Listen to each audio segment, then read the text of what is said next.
ये नन्हे फूल ही एक दिन नया भारत बनाएंगे। इरादा कर लिया है हम इन्हें ऐसा पढ़ाएंगे।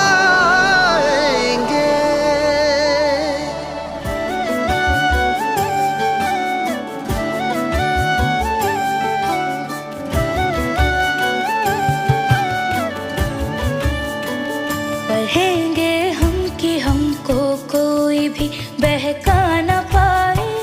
पढ़े